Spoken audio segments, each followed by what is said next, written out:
কাকডাকা ভোর। শরীর ঠান্ডায় হিম হয়ে আসছে। জড়সড় হয়ে ঘুমানোর চেষ্টা করছি। শীতল হাওয়াতে শরীরের প্রতিটা লোমকূপ জেগে উঠেছে। হঠাৎ গায়ে আরামদায়ক কিছু অনুভূত হলো। ঘুমে বিভোর থাকা অবস্থায় শরীরে উষ্ণ কিছু অনুভব করলাম।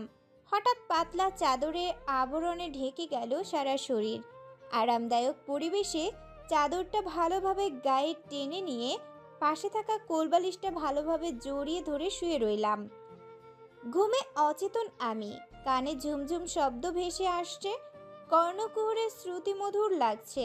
ঠান্ডার প্রবণতা ক্রমশই বেড়েই চলেছে। সেই সাথে পাল্লা দিয়ে উষ্ণতাও বেড়ে চলেছে। ঘুমন্ত অবস্থায় নিজের ভেতরে কেমন অদ্ভুত এক ভালো লাগা কাজ করছে। মাতাল করা এক অনুভূতি। কিসের অনুভূতি বুঝতে পারছি না, তবে আমাকে নেশার মতো টানছে। নিজের শরীরের অনুভূতির অদ্ভুত এক পরিবর্তন বুঝতে পারছি। পৃথিবীর শ্রেষ্ঠ এক ভালো লাগার অনুভূতি। অষ্টদয়ে উষ্ণতা অনুভব হচ্ছে। ধীরে ধীরে আমার ইন্দ্রিয় শক্তি জাগ্রত হচ্ছে। সমস্ত ইন্দ্রিয় ঘুমের দেশ থেকে সজাগ হচ্ছে। আমি বুঝতে পারছি কারোর আড়ষ্ট হাতের বাঁধনে আমি আবদ্ধ, কারোর উষ্ণতায় মাতোয়ারা, কারো ঘন গাঢ় উষ্ণ নিঃশ্বাস উপচে পড়ছে আমার মুখের উপর, কারোর ওষ্ঠ মিলিত হয়েছে আমার ওষ্ঠে। আস্তে করে চোখ জোড়া খুললাম। কোলবালিশ ভেবে জড়িয়ে থাকা মানুষটা ওশান স্যার। আমার মতো করেই উনিও আমাকে জড়িয়ে ধরে রেখেছেন খুব শক্ত করে। দুজনের ওষ্ঠদয় একত্রিত। উনি ঘুমে বিভোর, কিন্তু ওনার অনুভূতি জাগ্রত। আমি খেয়াল করছি উনি নেশাক্ত এক অনুভবে আমাকে টানছেন ওনার দিকে। উনিও কি আমার মতোই কোলবালিশ ভেবে এমন করছেন?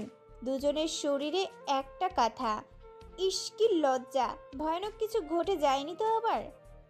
যে অবস্থায় আছি এর থেকে ভয়ানক কিছু আর হতেই পারে না।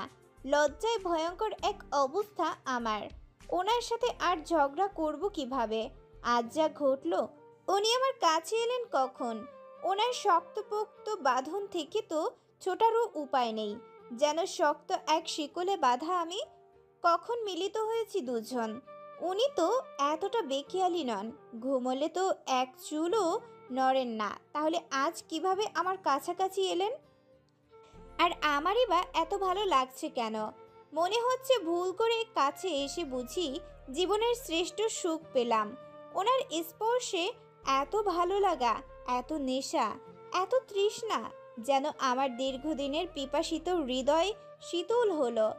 একটা রাগী গম্ভীর মানুষের শরীরের গন্ধ এত দারুণ হয়? এত ভালো লাগা, এত অনুভূতির মিশ্রণ থাকে? চোখ বন্ধ করে পড়ে রইলাম ওনার বুকে।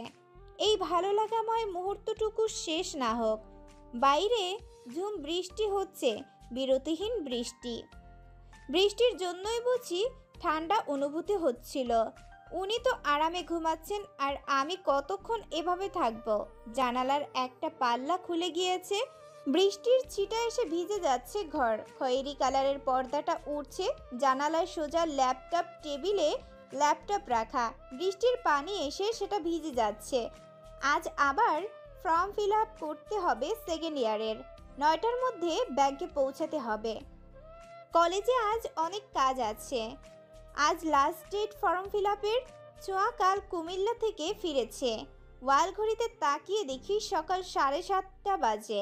ইস, তরির একার পক্ষে কষ্ট হয়ে যাচ্ছে নিশ্চয়ই।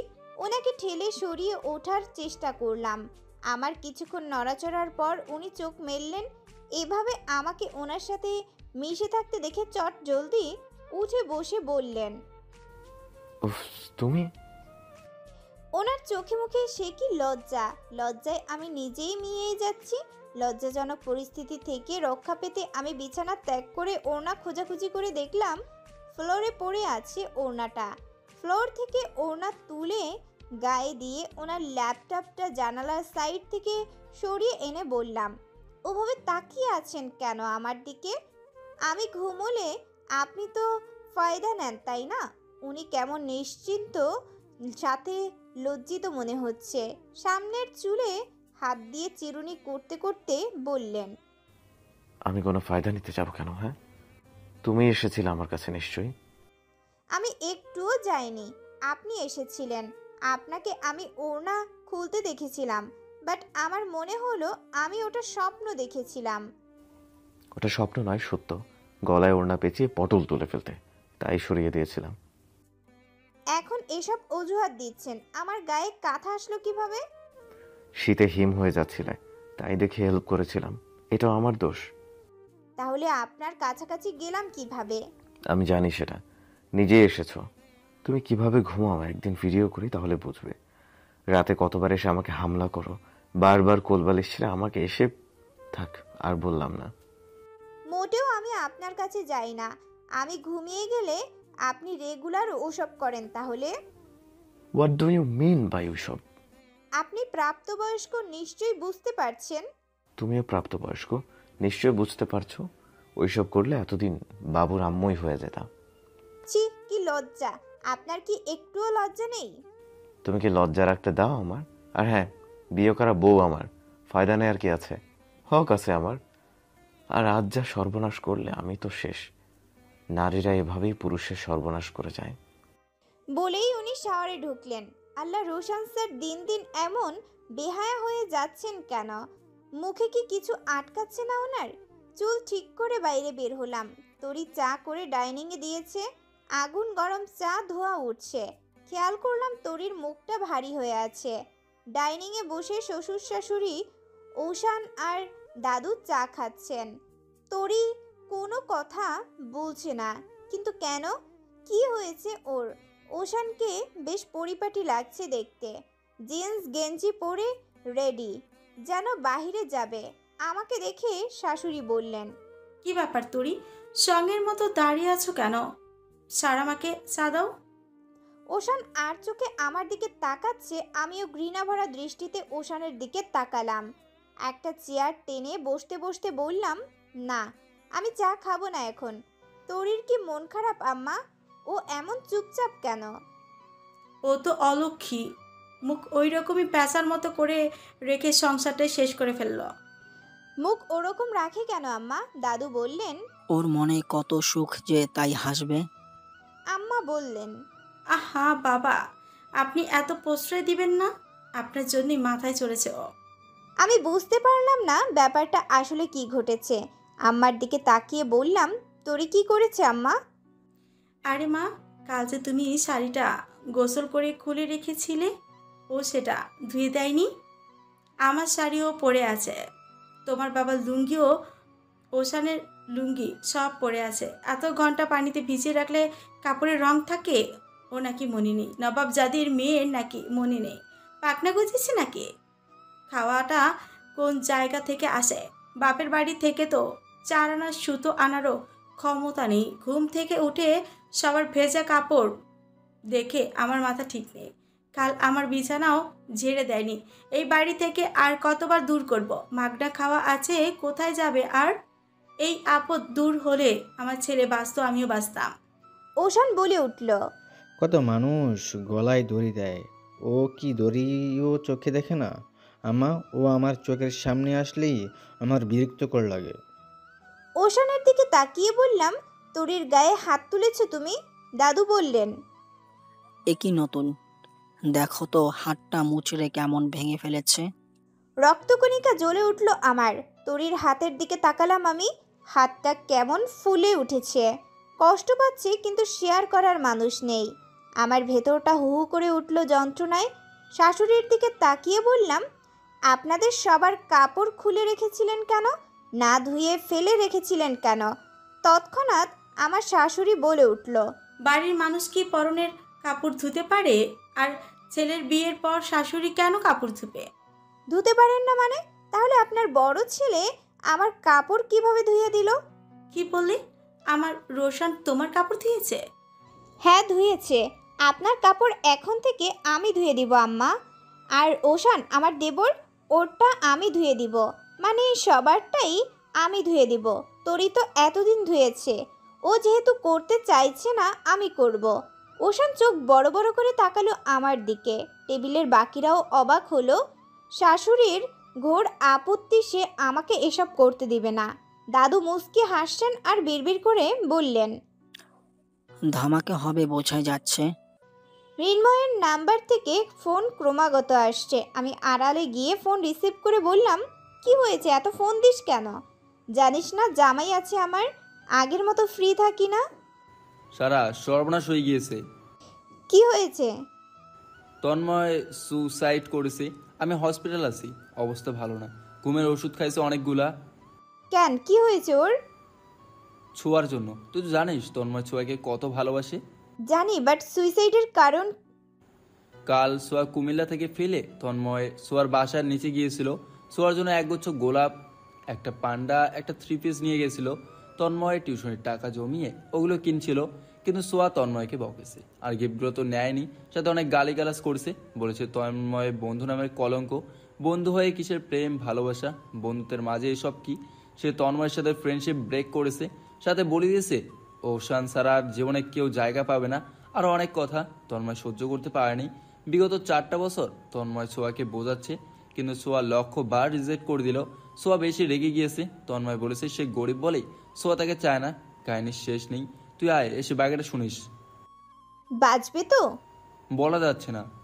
তন্ময়ের মতো ফর্সা, ভালো হাইট, ভালো স্টুডেন্ট রেখে কিভাবে যে ছোঁয়া ওশানের জন্য পাগল। কত মেয়ে তন্ময়কে প্রপোজ করলো, অথচ তন্ময় ছোঁয়ার জন্য পাগল। আমি দ্রুত চেঞ্জ করে রোশান স্যারকে কিছু না বলেই বেরিয়ে গেলাম সিটি হসপিটালের উদ্দেশ্যে। ঝুম বৃষ্টিতে বাড়ি থেকে বেরিয়েছি। চারিদিকে ঢল নেমেছে।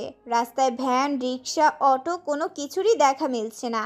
মাথার উপরে ধরে রাখা ছাতিটার উপর ঝুমঝুম করে নৃত্য মেতেছে বৃষ্টিকণা। পায়ের নিচ থেকে হাঁটু অবধি ভিজে গিয়েছে বৃষ্টির পানিতে। ছাতা বাদ মানছে না। সাইড ব্যাগটা কোনো রকম ঝুলিয়ে নিয়ে এসেছি। মনটা বড্ড অস্থির হয়ে আছে। তন্ময় আমার বেস্ট ফ্রেন্ড, ওর কোনো কিছু হলে আমি সহ্য করতে পারবো না। ভ্যান গাড়ির জন্য অপেক্ষা না করে হাঁটা শুরু করলাম। মন দৌড়ালে কি কখনো পথ ফুরায়? আধা ঘন্টা হাঁটার পর একটা অটোর দেখা পেলাম।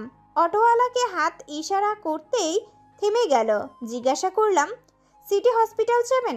অটোওয়ালা বলল, না, আমি বাজার নিতে এসেছিলাম, আজ আর ভাড়া টানবো না, বাসায় গিয়ে ঘুমাবো। আধা ঘন্টা পরে আর একটা অটো পেয়েছি। এখানেও হতাশ হলাম, কিন্তু এনাকে কোনোভাবেই ছাড়া যাবে না। এই অটোটা ধরতেই হবে। খুব কাকুতি মিনতি করে বললাম, মামা, আমার বন্ধু সুইসাইড করেছে।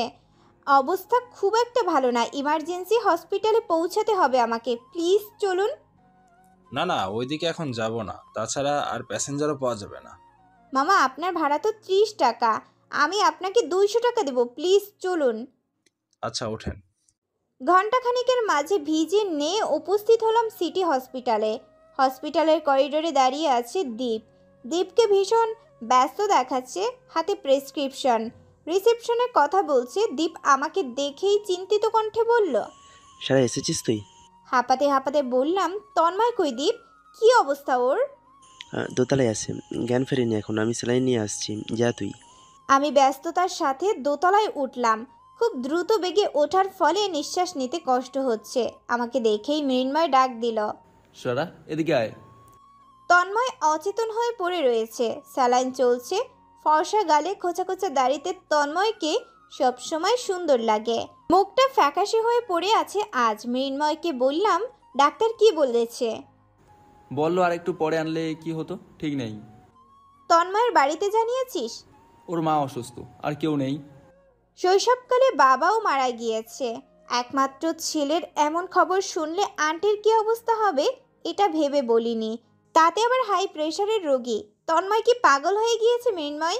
এমন একটা ভুল কিভাবে করলো? যদি কিছু হয়ে যেত? সারা, আমি আর দীপ জানি তন্ময় সোয়ার জন্য কত পাগল। মেসের ওয়াল জুড়ে সোয়ার নাম লেখা, ওয়াল জুড়ে সোয়ার ছবি টাঙানো।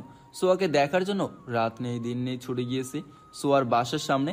সারা মাস পায়ে হেঁটে যাতায়াত করে টাকা বাঁচিয়েছে সোয়ার সাথে একটু রিক্সায় চড়ার জন্য, সোয়ার পছন্দের চকলেট আইসক্রিম খাওয়ানোর জন্য। সোয়া ধনী পরিবারের মেয়ে, গাড়িতে চড়তে ওর ভালো লাগে না, আর রিক্সায় চড়তে পছন্দ করে। আর জানিসই তো রেগুলার রিক্সায় যাতায়াত তন্ময়ের মতো ছেলের জন্য কতটা টাফ। তন্ময় রোজ 2 কিলোমিটার হেঁটে যাওয়া আসা করে। যাতায়াত ভাড়া বাঁচিয়ে সোয়াকে এটা সেরা গিফট দিয়েছে। সোয়াকে জানে তন্ময়ের দুপায়ে কত শত ব্যথা জমেছে হাঁটতে হাঁটতে। সো অনেকবার আপত্তি জানিয়েছে এসব গিফট নিতে, কিন্তু তন্ময়ের জেদের কাছে হার মানতে বাধ্য হয়েছে। মাস শেষে তন্ময়ের হাতে টাকা থাকে না। একটা শার্ট টি শার্ট কতদিন ইউজ করে তার হিসাব নেই। টিউশন থেকে টাকা জমিয়ে মায়ের জন্য টাকা পাঠাতে হয়, নিজের লেখাপড়া। তন্ময় জীবন যুদ্ধে লড়াই করা একজন বীর। ছোঁয়াটা যে কবে বুঝবে? সিজিপিএতে তন্ময় ডিপার্টমেন্টে ফার্স্ট। আমরা জানি তন্ময় একদিন সবার মুখ উজ্জ্বল করবে। আমি একটা টুল টেনে তন্ময়ের পাশে বসলাম। আমরা বন্ধুদের যেমন সব থেকে পচাতে বেশি ভালোবাসি, তেমনি বিপদে সবার আগে এগিয়ে আসি। তন্ময়কে দেখে আমি সহ্য করতে পারছি না। কান্না আটকাতে কষ্ট হচ্ছে, ঠোঁট অনবরত কাঁপছে। তন্ময়ের হাতের উপর হাত রেখে বললাম, তন্ময়, তুই মৃন্ময় আর দীপ সারা জীবন আমাকে আর ছোঁয়াকে আগলে রেখেছিস, শাসন করেছিস, আবার ফানও করেছিস, গালিও দিয়েছিস। কত শত আমাদের স্মৃতি বিজড়িত মুহূর্ত। আমরা কেউ কাউকে ছেড়ে থাকার কথা দুঃস্বপ্নেও ভাবতে পারি না। তোর কিছু হলে আমাদের কি হতো? এমন কেন করলি বল? এত সহজে হেরে যাবি? তুই না ছেলে মানুষ, ছেলেদের এত সহজে ভেঙে পড়তে নেই। সব ভালো যার শেষ ভালো তার। কেন আমাকে তুই একটু সময় দিলি না তন্ময় সবটা গুছিয়ে দেওয়ার জন্য? আমি তোকে সবটা গুছিয়ে দিতাম। দীপ নিচ থেকে ব্যস্ততার সহিত উঠে এসে মৃন্ময়কে বলল, নাচকে ডেকে নিয়ে আয়। দীপের চোখে মুখে চরম বিরক্তি আর রাগ, কপালে ঘামের বিন্দু বিন্দু ফোঁটা জমেছে। আঙুল দিয়ে কপালের ঘাম মুছে আমার দিকে তাকালো, চোখে অগ্নিরূপ, অগ্নি কণ্ঠেই বলল, সারা, তোরা মাইয়ারা এক একটা কাল লাগেনি। একটা পোলারে এমনে ছবল মারিস সোজা কাল ছবল, আর এমন বিষ ঢেলে দিস একটা পোলা আজীবন চলতে থাকে। তোরা ছবল নেওয়ার জন্য এগিয়ে আসিস কেন? কি জানি আল্লাহ কি এমন বিশেষ পাওয়ার তোদের মাঝে দিয়ে দিছে, পুরুষ আজীবন ধ্বংস হয় এই মাইয়াগের জন্য। মৃন্ময় নীরবতা ভেঙে বলল। সোয়া যে কেন তন্ময়রে বোঝে না। দীপ আরো বেশি বিরক্ত হয়ে বলল, আচ্ছা, ছোঁয়া ওশানের মাঝে কি পাইছে? কেমনে ভালোবাসার ফিল পাই? ওটারে দেখতেই তো আমার কাছে কেমন লুচ্চা লুচ্চা লাগে। আমি সিরিয়াসলি বলছি সারা, ছোঁয়াকে থাপড়ামু। ওই শাড়ির জন্য তন্ময় কষ্ট পাচ্ছে। ছোঁয়াকে খবর দিয়েছিস? মিনময় দিয়েছে, আমি তো না করেছিলাম। একটা দীর্ঘ নিঃশ্বাস ছেড়ে বললাম, দীপ, তন্ময়কে আমরা সামলাতে পারবো, কিন্তু ছোঁয়াকে কিভাবে সামলাবো? অনেক কিছু বলার আছে তোদের। তন্ময়ের আর কতটুকু মন ভেঙেছে? তন্ময়ের ছিল একপাক্ষিক ভালোবাসা, যেখানে তন্ময়ের কোনো এক্সপেকটেশন ছিল না। ছোঁয়ার মুখের মিষ্টি কোনো প্রেমের বাণীও তন্ময় শোনেনি। তন্ময়কে ছোঁয়া কোনো স্বপ্নও দেখায়নি, কিন্তু ছোঁয়ার ব্যাপারটা ভিন্ন। ও ওশানের সাথে রিলেশনে আছে, দুজন দুজনকে ভালোবাসে। সেখানে যদি ছোঁয়ার মন ভাঙে, কিভাবে সহ্য করবে?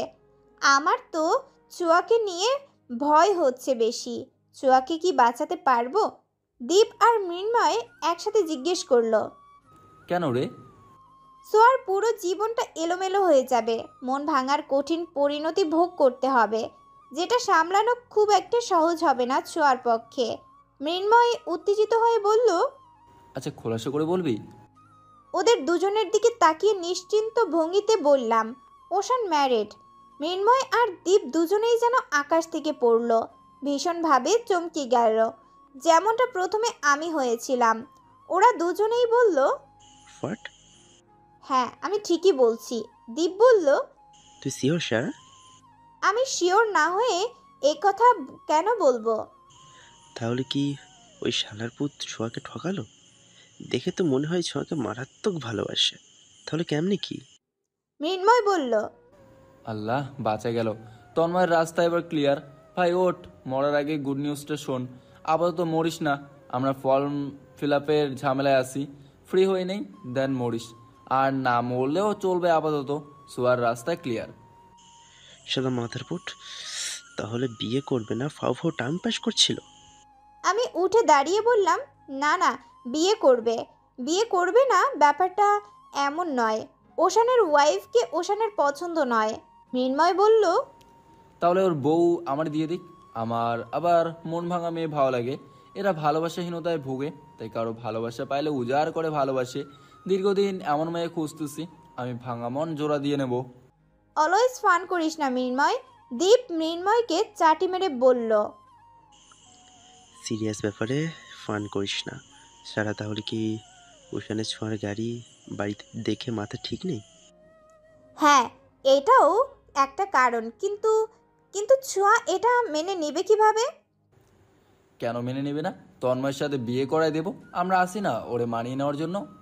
এরই মাঝে ছোঁয়াও ভিজে নিয়ে একাকার হয়ে হাঁপাতে হাঁপাতে উপস্থিত হলো। আমার আর দীপের আলোচনা থামাতে মৃন্ময় বলল, সারা, সোয়া এসেছে? তিনজনেই ছোঁয়ার দিকে তাকালাম। ছোঁয়া আমাদের তিনজনের দিকে একবার তাকিয়ে মৃন্ময়ের দিকে তাকিয়ে রাগে কটমট করে বলল, আচ্ছা, ওরে জুতা দিয়ে পিটাইতে হয় না বল? ওরে টেনে তো লাগে। আমি আগে ওকে জুতা দিব, তারপর ও মরবে। না মানে আমি রাগ করে বলেছি যে তোর সাথে রিলেশন নেই আমার, আর ও সুইসাইড করবে? মানে কি ফাজলামি পাইছে? আমার প্রেশার বাড়ায় দিছে। রিলেশন না হয় করি না, তাই বলে কি আমি ওকে ভালোবাসি না? ও আমার বেস্ট ফ্রেন্ড। ছোঁয়ার দিকে তাকিয়ে মলিন কণ্ঠে বললাম, তুই বা বলিস কেন? তুই জানিস না ও কত উইক তোর প্রতি? ও কেন উইক হবে? We are best friend. আমার এমন কোনো ফিল আসে না ওর প্রতি। আমার যদি 1 সেকেন্ডের জন্যও তন্ময়ের প্রতি ফিল আসতো, তাহলে আমি ওশানকে ছেড়ে দিতাম সাথে সাথেই। ওশানের প্রতি আমার যত অনুভূতি তা কাউকে বোঝাতে পারবো না। তাছাড়া তন্ময়কে তো কত মেয়ে ভালোবাসে, যে ওকে ভালোবাসে না কেন তার পিছনে পড়ে আছে? প্রিন্সেস ডায়নার একটা উক্তি মনে পড়ে গেল। ছোঁয়া, আমি যাকে ভালোবেসেছিলাম সে বাদে সারা বিশ্ব আমাকে ভালোবেসেছিল। এটাই কিছু একটা ছিল মেবি। দীপ বলল, তন্ময়ের কথা বাদ দে সারা, কোনো ভনিতা না করে ছোঁয়াকে ডিরেক্ট বল উষানের ব্যাপারটা। কি বলবে? তুই এত বোকা কেন ছোঁয়া? শুধু ওশানের মিষ্টি কথাই শুনে গেলি, ওর আড়ালের রূপ টেরও পেলি না। কি টের পাবো? কি বলছিস সারা? ওশান ম্যারিড ছোঁয়া। ছোঁয়া হেসে বলল, ওশান আমাকে বলেছিল তুই আমাকে পরীক্ষা করতে এসব বলবি, আমি যেন মন খারাপ না করি। দীপ বলল, বাহ, নাইস অভিনয়। ছোঁয়াকে আয়ত্তে রাখতে আগেই বলে রেখেছে। আমি যেন কষ্ট না পাই এজন্যই বলেছে। মৃন্ময় বলল, বাহ, ট্রু লাভ। ওশানকে পাইলে পাবলিক প্লেসে জুতা দিতাম। মৃন্ময় ফান কর, বাট প্লিজ ওকে অসম্মান করিস না। তোর রুচি এত জঘন্য, এক পোলার বাপরে পছন্দ করলি? বেশি বেশি বলছিস এবার। আমি বললাম, ও ঠিকই বলেছে, আর আমরা কেউ ফান করছি না। ওশান ম্যারিড ছোঁয়া। সবাই মিলে কি পাইছিস তোরা? প্ল্যান করে ওশানের নামে বদনাম করে আমাকে তন্ময়ের ঘাড়ে উঠাতে চাইছিস? আমি খেয়াল করলাম ছোঁয়ার শরীর কাঁপছে। ও মুখে যাই বলুক ভেতরে ভেতরে টেনশন করছে, ভূমিকম্পনের মতো ঘুরছে ছোঁয়ার চারিপাশ, কিন্তু প্রকাশ করতে পারছে না। দীপ বলল, দেখ ছোঁয়া, তন্ময় সাবজেক্ট বাদ, আমরা সত্যি বলছি। সত্য? প্রুফ কি? প্রুফ দেখালে কি করবি? ওশানকে ছেড়ে দিতে পারবি নাকি ওই লম্পটের সাথে থাকার সিদ্ধান্ত নিবি? প্রুফ দেখা প্লিজ, আমি আর নিতে পারছি না। প্রুফ দেখালে কি করবি? উষানকে গালাগালি করবি? দেন উষান বিভিন্ন কারণ দেখাবে, আর তুই ভালোবাসার জন্য মাফ করে দিবি। প্লিজ দীপ, আমি আর সহ্য করতে পারছি না। এমন কিছু হলে আমি ওশানকে জীবনের মতো শিক্ষা দিয়ে ছাড়বো। আমি ওই রকম প্রেমিকা নই যে অন্য কারো স্বামীকে কেড়ে নিব। অন্তত তোরা আমাকে চিনিস। আমি স্পষ্ট দেখতে পাচ্ছি ছোঁয়ার চোখে মুখে কষ্ট, হৃদয় ভাঙার হাহাকার যন্ত্রণা। দুই ঠোঁট চেপে কান্না আটকানোর চেষ্টা, বৃথা চেষ্টা করছে। দীপ আমাকে ইশারা দিয়ে বলল, সারা, প্রুফ দেখা। ছোঁয়া মলিন মুখে চাতক পাখির ন্যায় চেয়ে আছে আমার দিকে। ওশানের বিরুদ্ধে প্রমাণ কি সত্য না মিথ্যা, এই কৌতূহলে ছোঁয়ার বুক কাঁপছে। ছোঁয়ার চোখে আমি স্পষ্ট ভয় দেখতে পাচ্ছি, মূল্যবান কিছু হারানোর ভয়ে। অষ্টদয়ের মাঝে কিঞ্চিত ফাঁকা, টেনশন আর উত্তেজনায় হাঁপাচ্ছে। অস্বাভাবিকভাবে সমস্ত শরীর কাঁপছে ছোঁয়ার। ফুটফুটে মিষ্টি মেয়েটার মুখটা নিমেষেই মলিন হয়ে গিয়েছে। আমার জীবনে দেখা সব থেকে হাসি খুশি আর সুখী মেয়েটা সেকেন্ডের মাঝে কেমন বদলে গেল। ধনী বাবার একমাত্র মেয়ে, ব্যক্তিগত গাড়ি ছাড়া কলেজে আসে না কখনো, অথচ এক বিন্দু হিংসা বা অহংকার নেই ওর মধ্যে। আমাদের মতো মধ্যবিত্ত ফ্যামিলির কয়েকজন ফ্রেন্ডকে প্রাণ উজাড় করে ভালোবেসেছে, আমাদের মতো করেই মিশে থেকেছে আমাদের সাথে, অথচ চাইলেই ও ভিন্ন ধরনের জীবনযাপন করতে পারত। ছোঁয়া একটা জ্বলন্ত উদাহরণ। মেয়েরা ধনী হলেই বিগড়ে যায় না বা অহংকারীও হয় না। কোনোদিন আমরা বুঝতেও পারিনি ও ধনীর দুলালি। আমার সাথে 500 টাকার 3 পিস কিনেও ম্যাচিং ড্রেস পরেছে, অথচ 5,000 টাকার দামের পোশাক কেনার সামর্থ্য সবসময় ছিল। কেন জানি সবসময় আমার প্রতি আলাদা একটা উইকনেস কাজ করতো ছোঁয়ার। তন্ময় মাঝে মাঝে ফান করে বলে, তোরা কি লেসবিয়ান নাকি? ছোঁয়াকে কেউ উল্টোপাল্টা বললেই আমাকে ফোন দিয়ে বলবে, দোস্ত অমুক ফালতু কথা বলেছে, দ্রুত আয়, শায়েস্তা করতে হবে।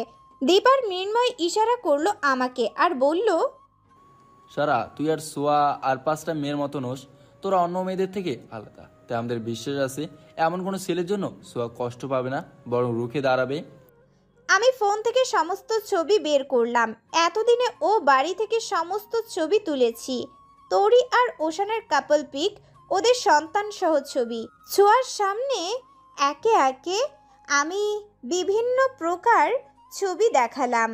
যত এভিডেন্স লাগে সব আমি ফোনে এতদিনে কালেক্ট করেছিলাম। ছোঁয়া আমার হাত থেকে ফোনটা নিয়ে গভীর মনোযোগ দিয়ে ছবিগুলো দেখছে।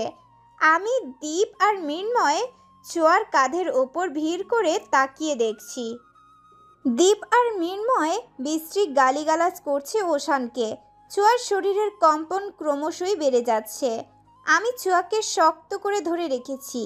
ছোঁয়ার জন্য এটা ছিল অপ্রত্যাশিত একটা ঘটনা। আমি বুঝতে পারছি না ছোঁয়া এটা কিভাবে গ্রহণ করবে। ছোঁয়ার চোখ দিয়ে অনবরত অশ্রু গড়িয়ে পড়ছে। চোখে মুখের সাথে সাথে পরিবর্তন চলে এলো। কেমন অস্বাভাবিক লাগছে ছোঁয়াকে। ফোনের স্ক্রিন পানিতে ভেসে গিয়েছে। কেমন অসহায়ের মতো তাকাচ্ছে আমাদের তিনজনের দিকে। আমি তরির জীবনের সমস্ত ঘটনা খুলে বললাম, কেননা তরির জীবনটা যে আরও ভয়াবহ, আরও করুণ আর যন্ত্রণাদায়ক আর কষ্টের। ছোঁয়া হঠাৎ নিঃশ্বাস নিতে পারছে না, ওর শ্বাস প্রশ্বাস আটকে আসছে। হসপিটালের চারিদিকে মানুষ, বুক ফাটা আর্তনাদ প্রকাশ করতে পারছে না। চোখের প্রতিটা পলকেই অশ্রু গড়িয়ে পড়ছে।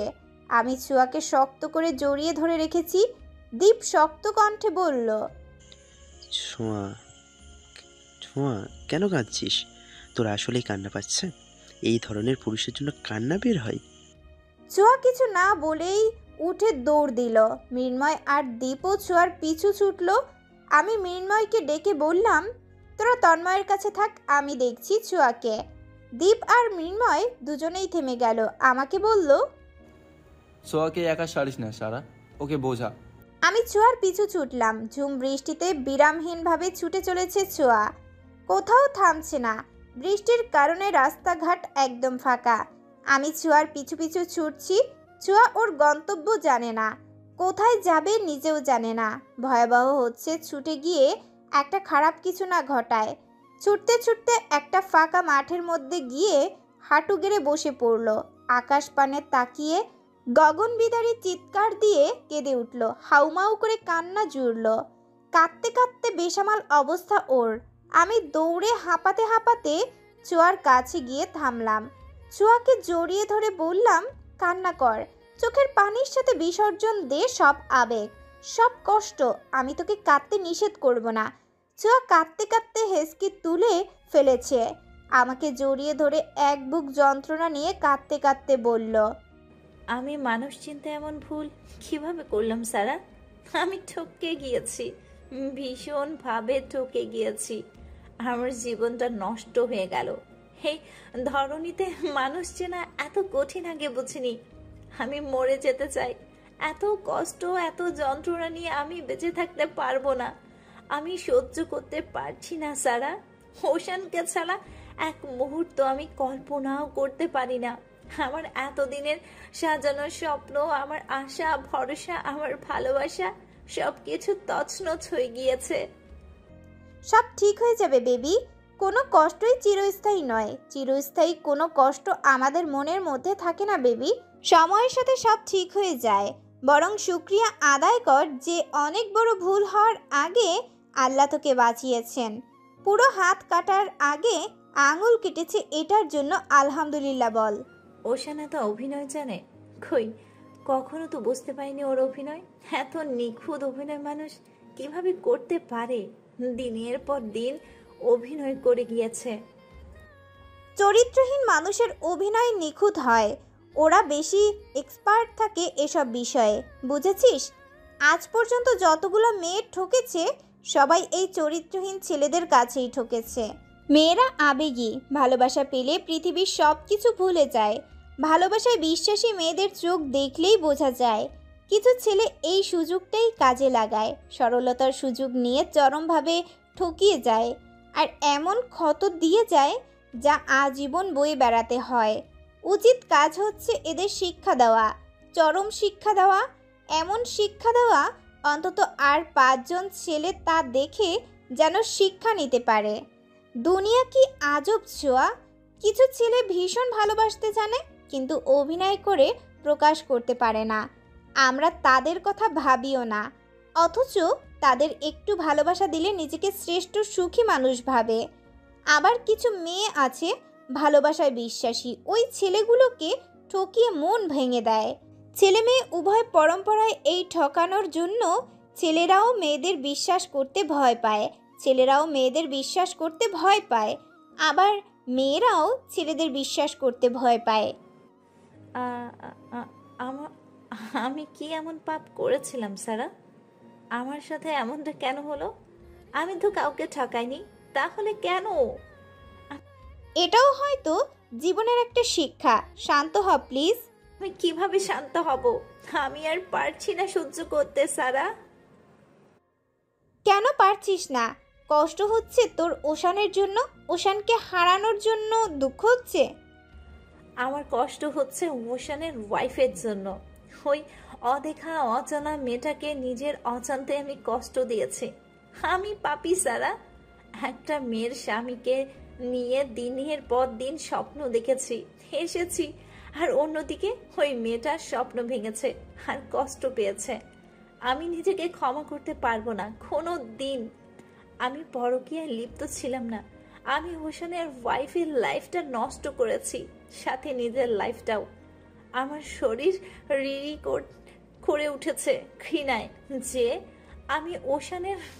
আমি ওশানকে ভালোবেসেছিলাম। আমার এর জন্য মরে যেতে ইচ্ছে করছে। আমি এমন একটা মানুষের সংস্পর্শে ছিলাম, নিজের প্রতি ঘৃণা লাগছে। আমি এটা কি করলাম সারা? তুই সত্যি সবার থেকে আলাদা ছোঁয়া। অন্য কোনো মেয়ে হলে ওয়াশানের ওয়াইফের কথা ভাবতই না, বরং সব জেনেও এই অবৈধ সম্পর্কে লিপ্ত থাকতো। ছি, মানুষ কিভাবে পারে অন্যের স্বামী কেড়ে নিতে? আমি তো কল্পনাও করতে পারি না। তোর জন্য প্রাউড ফিল হচ্ছে ছোঁয়া। কিন্তু আমি মা বাবাকে কি বলবো সারা? আমি কত বিয়ে ভেঙেছি ওশানের জন্য। ওশান আমার বাড়িতে গিয়েছে কতবার। বাবা আমাকে বলতো ছেলেটা চোখে মুখে অন্য কিছু আছে, ছেলেটা ভালো না, কিন্তু বাবার কথা মেনে নেইনি। এখন কিভাবে মুখ দেখাবো?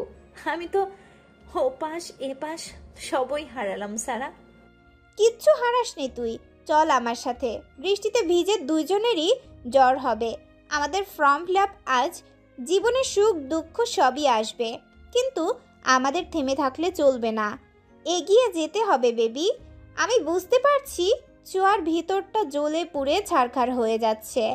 এত সহজে এসব মেনে নেওয়া সম্ভব নয় ওর জন্য, খুব সহজে স্বাভাবিকও হতে পারবে না। ছোঁয়াকে নিয়ে আবার হসপিটালের নিচে গেলাম, দুজনেই ভিজে ঠান্ডায় কাঁপছি। ছোঁয়ার ড্রাইভার হসপিটালের নিচেই আছে, ড্রাইভারকে দিয়ে উপরে খবর পাঠালাম। মৃন্ময় আর দীপ্ত নিচে এলো, ছোঁয়াকে বলল, একদম ভেঙে পড়বি না। ওই ওশানের মাদারবোর্ডের হাত পা আস্ত রাখবো না, প্রমিস। আমি ওদের বললাম ওশান আমার দেবর হয়, প্লিজ ওর সাথে আমাকে লড়তে দে, ওর বিষয়টা আমি দেখে নিব, তোরা কুল থাক। মৃন্ময় বলল, ফর্ম ফিল আপের কি হবে? তন্ময়ের কি হবে? ওর পাশেও তো থাকতে হবে নাকি? দীপ বলল, আচ্ছা আমি মেশে যাচ্ছি, তোদের কাগজপত্র নিয়ে আমি ফর্ম ফিল আপ করে দিব। মৃন্ময় বলল, হসপিটালের খরচ তো দিতে হবে, আমার কাছে এক্সট্রা টাকা নেই, যা ছিল তন্ময়ের ওষুধ কিনেছি, এখন টাকা পাবো কই? ছোঁয়া মলিন কণ্ঠে বলল। আমার ব্যাগ ফেলে এসেছিলাম, এনে দে তো। মৃন্ময় ব্যাগ এগিয়ে দিয়ে বলল। নিয়ে এসছি। ছোঁয়া ব্যাগ থেকে টাকা বের করে বলল। তন্ময়ের যেন কিছু না হয় মৃন্ময়, ওর সব ধরনের ট্রিটমেন্ট করা। আমার শরীর ভালো লাগছে না, বাসায় যাচ্ছি। আর সারা, আমার ফর্মটা ফিল আপ করে দিস একটু। ছোঁয়া, আমি আর দীপ ছোঁয়ার গাড়িতে করে রওনা হলাম। দীপ আর আমি সারা রাস্তা বুঝিয়েছি ছোঁয়াকে। ছোঁয়া থেকে থেকে কেঁদে উঠছে। সারা রাস্তা একটাও কথা বলেনি। এরই মাঝে ছোঁয়ার ফোন বেজে উঠল। ফোনের স্ক্রিনে ভাসছে ওশানের ছবি সহ নাম্বার। মাই লাইফ দিয়ে নাম্বারটা সেভ করা। ছোঁয়ার সাথে সাথে ফোনটা রিসিভ করে প্রচণ্ড রেগে গিয়ে গালি দিয়ে বলল, জানোয়ার বাচ্চা, আর যদি কোনোদিন আমাকে ফোন দিয়েছিস তোকে পুলিশে দিব। কি ভেবেছিলি আমি কোনোদিন জানতে পারবো না তোর ওয়াইফ আছে? লজ্জা থাকলে আর কোনোদিন ফোন দিবি না। তোকে কি মানুষ জন্ম দিয়েছে না অমানুষ? তোর মা অমানুষ না হলে ছেলেকে এইভাবে এগিয়ে দেয়? তুই আর তোর মা কাউকে ছাড়বো না আমি। মেয়েদের জীবন নিয়ে মজা করিস? তোর মা তোর বউ থাকতেও কেন আমার বাবা মার কাছে প্রস্তাব নিয়ে গেছিল? তোর মায়ের সাথে আমার কথা আছে। ছোঁয়া নাম্বারটা ব্লক করে ফোন ব্যাগে রেখে দিল। দীপ ওর মেসের কাছে নেমে গেল। আমি কলেজের ক্যাম্পাসে নেমে গেলাম। ছোঁয়া বাসায় চলে গেল। এমন ভেজা শরীরে কি করব? কলেজের ভিতরেই বা কিভাবে যাব? ঠান্ডায় হাঁচি হচ্ছে বারবার। একটা গাছের নিচে দাঁড়িয়ে ভাবছি কি করব। এরই মাঝে একটা ছেলে আমার কাছে এসে বলল। বুকের মাঝে হঠাৎ ধক করে উঠল। আমি তো ওনাকে না বলেই বেরিয়েছিলাম। নিশ্চয়ই খুঁজেছেন আমাকে। এই অবস্থায় দেখলে কি বলবেন? ভিজতে ভিজতে কমন রুমের বারান্দায় গেলাম। রোশন স্যার প্যান্টের পকেটে হাত গুজে থমথমে মুড়ে তাকিয়ে আছেন আমার দিকে। ওনার চোখে মুখে হাজারো প্রশ্ন। দেখে চিন্তিতও লাগছে। আশেপাশে তাকিয়ে দেখি ক্যাম্পাসে দু একজন ছাড়া আর কেউ নেই। উনি কিছু বলার আগেই ভয়ঙ্কর বজ্রপাতের শব্দ হলো। আমি চিৎকার দিয়ে ওনাকে শক্ত করে জড়িয়ে ধরলাম। হঠাৎ এভাবে ওনাকে জড়িয়ে ধরাতে উনি কেঁপে উঠলেন। বজ্রপাতের ভয়ানক আওয়াজে রোশন স্যারকে শক্ত করে জড়িয়ে ধরে চোখ কান বুজে ওনার বুকে মাথা রেখে পড়ে রইলাম। ঠান্ডায় থরথর করে কাঁপছি। ভেজা কাপড়ে ওনাকে জড়িয়ে ধরায় ওনার কাপড়ও ভিজে গেল। মুহূর্তের মাঝে আবারও বজ্রপাতের আওয়াজ হলো। বোধহয় খুব কাছেই বজ্রপাত হয়েছে। আমি পুনরায় কেঁপে উঠে আরও শক্ত করে ওনাকে জড়িয়ে ধরলাম। আচমকা জড়িয়ে ধরায় ঈষৎ কেঁপে উঠলেন উনি। সাথে একটু চমকালেনও বটে। ওনার অনুভূতি ঠিক কি আমি সেটা বুঝতে পারছি না। কেমন গম্ভীরভাবে তাকিয়ে আছেন। না উনি আমাকে জড়িয়ে ধরেছেন না কিছু বলছেন। টোটাল চুপ আছেন। ওনার কোনো রেসপন্স না দেখে আমি ওনার বুক থেকে মাথা সরালাম। মাথা উঁচু করে ওনার মুখের দিকে তাকালাম। উনি প্রচণ্ড গম্ভীর মুডে দাঁড়িয়ে আছেন। মুখে হাসির লেশ মাত্র নেই। আমি থরথর করে কাঁপছি। চুল থেকেও পানি পড়ছে। সমস্ত শরীর ভিজে একাকার হয়ে গিয়েছে। দাঁড়িয়ে থাকা স্থানটুকু পানিতে ভিজে গিয়েছে।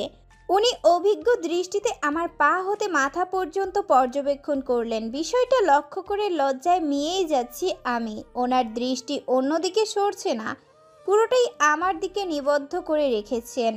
লজ্জায় কি করব বুঝতে পারছি না। কেননা জর্জেটের সাদা জামায় শরীরের ভাঁজ তো বোঝা যাচ্ছেই, সাথে শরীরের সমস্ত অংশ স্পষ্ট দেখাও যাচ্ছে। উনি প্যান্টের পকেটে হাত গুজে থমথমে মেজাজেই বললেন, এই অবস্থা কেন তোমার? ওনার এহেন গম্ভীর প্রশ্নে হৃৎপিণ্ড তড়িৎ বেগে কম্পিত হলো আমার। মনে হচ্ছে খুব রেগে আছেন উনি। প্রশ্ন ধমকের সুর স্পষ্ট। আমি ওনার দিকে ভয়ার্ত চাহনিতে চেয়ে রইলাম। কিছুই বললাম না। আমাকে চুপ থাকতে দেখে উনি আবার প্রশ্ন করলেন, কোথায় গিয়েছিলে তুমি? স্যার। 1 মিনিট, কোথায় গিয়েছে বলতে হবে না। কার কাছ থেকে পারমিশন নিয়ে গিয়েছিলে সেটা বলো। আমি ওনার গম্ভীর মুড দেখে মুহূর্তেই চুপসে গেলাম। আসলেই তো আমি জিজ্ঞেস করিনি কাউকে। এটা ভারী অন্যায় হয়েছে। ভেবেছিলাম ফিরে গিয়ে বলবো। এখন ওনাকে দেওয়ার মতো কোনো উত্তরও আমার কাছে নেই। আবারও চুপ রইলাম। ওনার কপালের চামড়ায় ভাঁজ পড়েছে কয়েকটা। উনি আবার প্রশ্ন করলেন, চলো, চুপ কেন? জিজ্ঞেস করেছি আমি তোমাকে। Listen Sara Siddiqui, now at this time I am your legal guardian. You are my wife and I am your husband, so without my permission তুমি কোথাও যেতে পারবে না। আমার একটা রেসপন্সিবিলিটি আছে তোমার প্রতি। তোমার কিছু হলে তোমার মা বাবার কাছে আমাকে জবাবদিহি করতে হবে। এভাবে এলোমেলো চলাফেরার জন্য তোমার যদি কিছু হয়ে যায় তাহলে কি জবাব দিব তাদের? হঠাৎ যেন কেমন মন খারাপ হয়ে গেল আমার। কষ্ট হচ্ছে, নিজেকে ভীষণ অসহায় লাগছে। তাকিয়ে আছি ওনার মুখের দিকে। আমাকে নিয়ে একটু বিশেষভাবে ভাবার মতো কি কেউই নেই? শুধুই কি বাবা মায়ের কথা ভেবেই উনি অমন করছেন আমার জন্য? বিন্দুমাত্র খারাপ লাগা নেই? কই, স্বামীরা তো অমন হয় না। তারা তো তাদের বউদের প্রাণ উজাড় করেই ভালোবাসে। আমার জীবনে সবথেকে বেশি আমি ভালোবাসা নিয়ে স্বপ্ন দেখেছিলাম, অথচ আমি এই ভালোবাসার মানুষ পেলাম না। খুব করেই নিজের একজন মানুষ চেয়েছিলাম আমি, হুট করেই আমার জীবনে আসবে, এলোমেলো জীবনটা গুছিয়ে দিবে তার ভালোবাসায়। খুব স্বপ্ন ছিল এমনই কোনো ঝুম বৃষ্টির দিকে বায়না ধরবো, চলো না বৃষ্টিতে ভিজি। আমার হাসি মুখ বিলীন হবার ভয়ে অনিচ্ছা সত্ত্বেও সে ভিজবে। আমার হাত ধরে একটা প্রেমের কবিতা শোনাবে। বর্ষার প্রথম কদম এনে বলবে অনেক খুঁজে তোমার জন্য নিয়ে এসেছি। হুটহাট ফুচকা খাওয়ার বায়না ধরবো। সে বলবে রেডি হয়ে নাও, আমরা এক্ষুনি ফুচকা খেতে যাব। চাঁদনি রাতে ছাদে গিয়ে তার বুকে মাথা রেখে শুয়ে শুয়ে চাঁদের গল্প করব। যে আমাকে হুটহাট করে জড়িয়ে ধরে বলবে আই লাভ ইউ, ভালোবাসি তোমায়, বড্ড ভালোবাসি। তুমি ছাড়া কেউ নেই, আশেপাশে বামে ডানে কেউ নেই। আমার হৃদয়ের পুরো অস্তিত্ব দখলদারিনী তুমি। আমার হাজারো বায়না থাকবে তার প্রতি। একজন প্রেমিক চেয়েছিলাম আমি, অথচ পেলাম না। আসলে মানুষের কল্পনার জগৎটা অনেক সুন্দর, বাস্তবতা সম্পূর্ণ ভিন্ন। মানুষ ভাবে এক হয় আর এক। মুখ ফসকে বের হয়ে গেল। শুধুই মা বাবার কাছে জবাবদিহিতার ভয় স্যার, আর কোনো দায় নেই। হঠাৎ আমার এহেন প্রশ্নে উনি কেমন ইতস্ত বোধ করলেন। চেহারায় হঠাৎ পরিবর্তন লক্ষ্য করা গেল, কিন্তু উনি রেগে থাকায় সেটা বুঝতে দিলেন না। মুখভঙ্গি আবার আগের মতোই গম্ভীর আর থমথমে রেখে বললেন, চারিদিকে এত বজ্রপাত, মেঘের গর্জন, কোন সাহসে তুমি বাড়ি থেকে বের হয়েছিলে? আর কি এমন এমার্জেন্সি কাজ ছিল যে বের হয়েছো? এসব কিন্তু আমার একদমই পছন্দ নয় সারা। আমার সাথে থাকতে হলে অবশ্যই তোমাকে কিছু ডিসিপ্লিন মেনে চলতে হবে। তা না হলে তোমার মা বাবার কাছে রেখে আসতে বাধ্য হব আমি।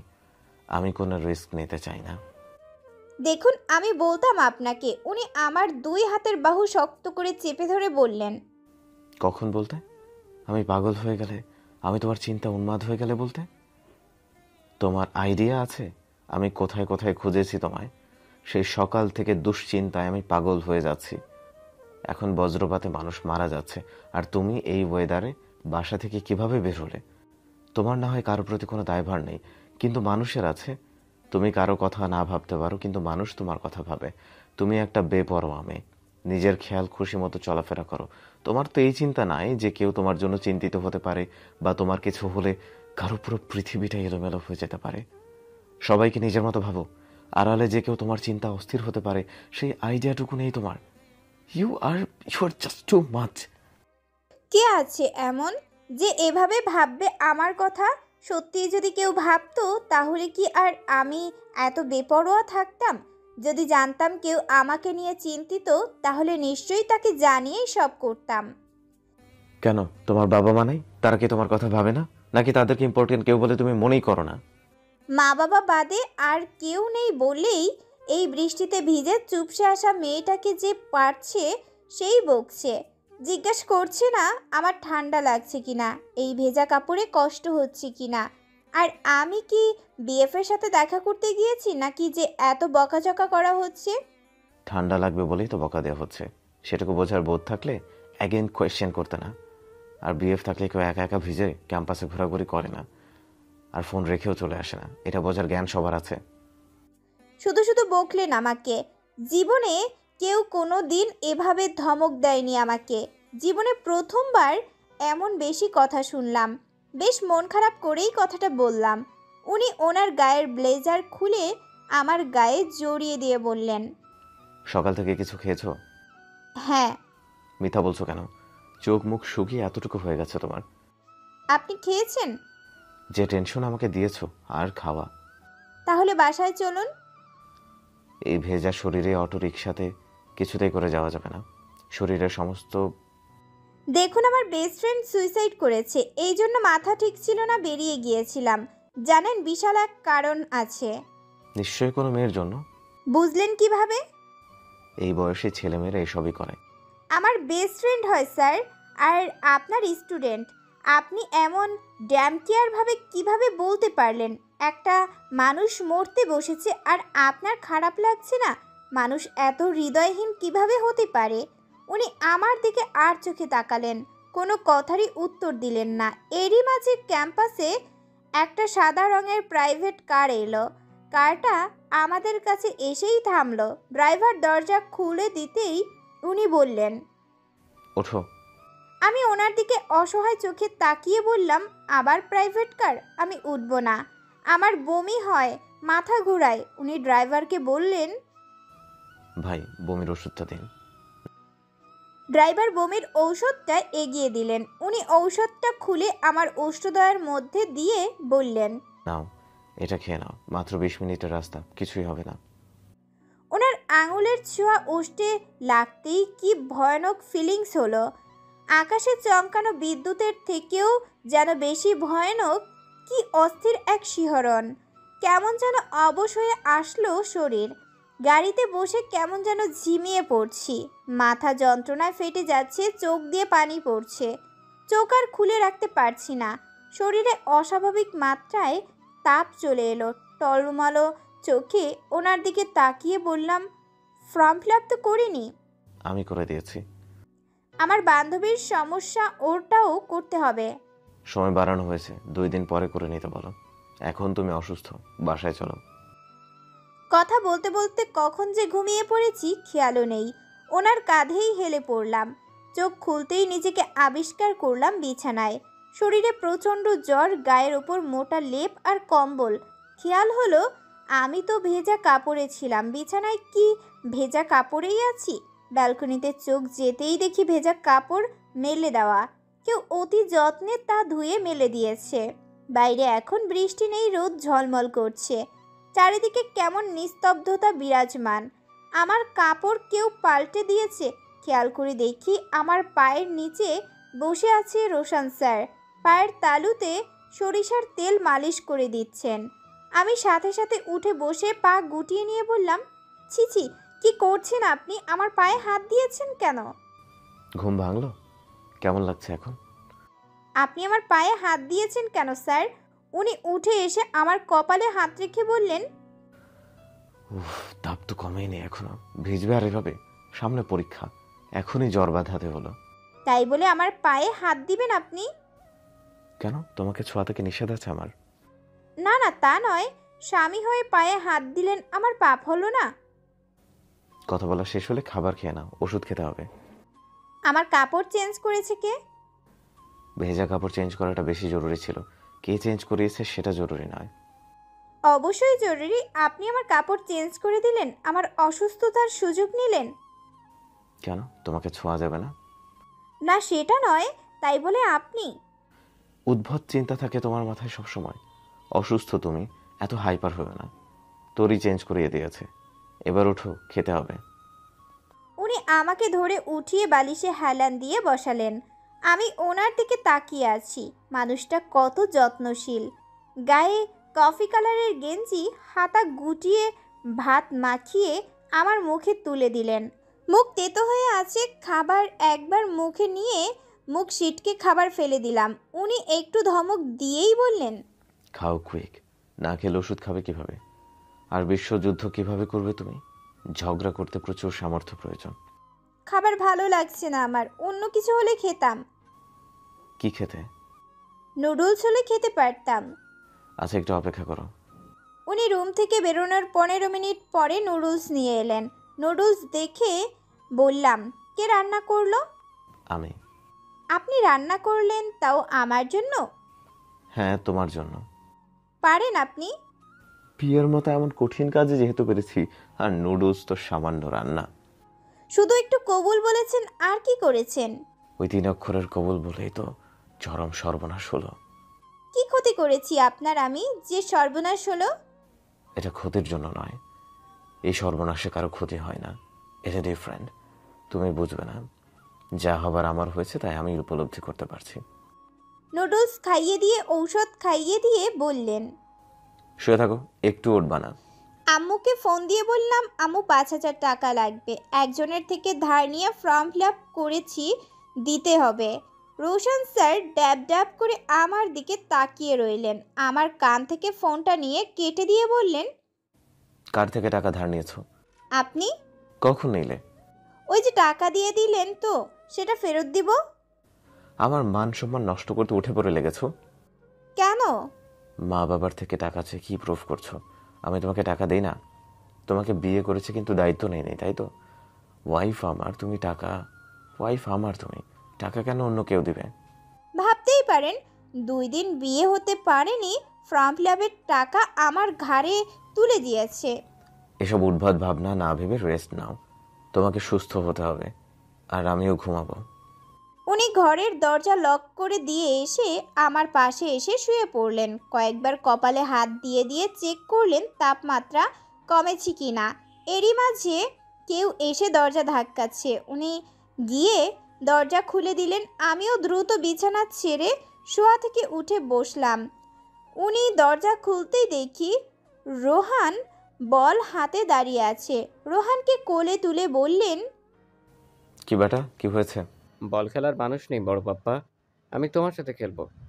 তোমার পাপা কই? পাপ্পার যেন কি হয়েছে, শুধু রাগ করছে, ঘরের জিনিসপত্র ভাঙছে, আম্মুকে বারবার মারতে চাইছে। কেন? নতুন আম্মাকে নিয়েও ঝামেলা হচ্ছে, বাবার দাদুর কাপড় ধোয়া নিয়ে। বাবার দাদুর সমস্ত শরীর চুলকাচ্ছে, এটা নিয়ে আম্মুকে বলছে কেন নতুন আম্মার কাছে কাপড় ধুতে দিয়েছে। আবার বুড়ো দাদার দাদু তারা বলছে কই আমাদের তো চুলকাচ্ছে না। এসব নিয়ে অশান্তি হচ্ছে। আমি মুচকি হাসলাম, বোঝো এবার কেমন লাগে তরিকে দিয়ে গুষ্টি সহ মানুষের কাপড় ধোয়ানো। এখন থেকে যতবারই এমন করবি ততবারই বিচুটি পাতা দিব আমি। রোশন স্যার ওদেরকেই যে বড় বড় ঝামেলা হয়েছে সেটা বুঝতে পেরে বললেন, বেটা, ঝামেলার দিকে যাওয়ার দরকার নেই, আসো আমরা বল খেলি। আমি বললাম আমিও খেলবো। তুমি চুপ করে শুয়ে থাকো। আমি বিছানায় বসেই খেলবো। রোহান খুশিতে হাততালি দিল। খেলার নিয়ম, বল একজনের হাত থেকে অন্যজনের হাতে যাবে, একজন ছুঁড়ে অন্যজনের হাতে দিচ্ছি। এমন দিতে দিতে একবার আমার খুব জোরে দেওয়া হয়ে গেল। বল এত জোরে ছুঁড়লাম রোশন স্যারের গুপ্ত স্থানে গিয়ে লাগলো। উনি ও শব্দ করে উঠলেন। রোহান এগিয়ে এলো আর আমিও এগিয়ে গেলাম, বলে উঠলাম কই দেখি লেগেছে।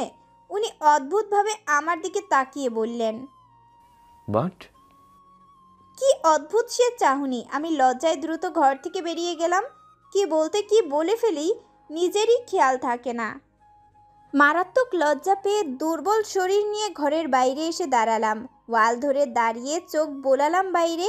কি দারুণ দেখাচ্ছে চারদিকটা, কি স্নিগ্ধ সব কিছু। গাছের পাতাগুলি কেমন সতেজ হয়ে উঠেছে, উঠানে গাছের পাতায় ভরে গিয়েছে।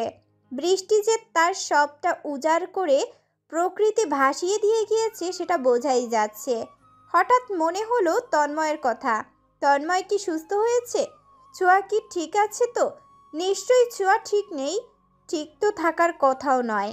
পৃথিবীতে সব অত্যাচার সহ্য করা গেলেও মানসিক অত্যাচার সহ্য করা যায় না।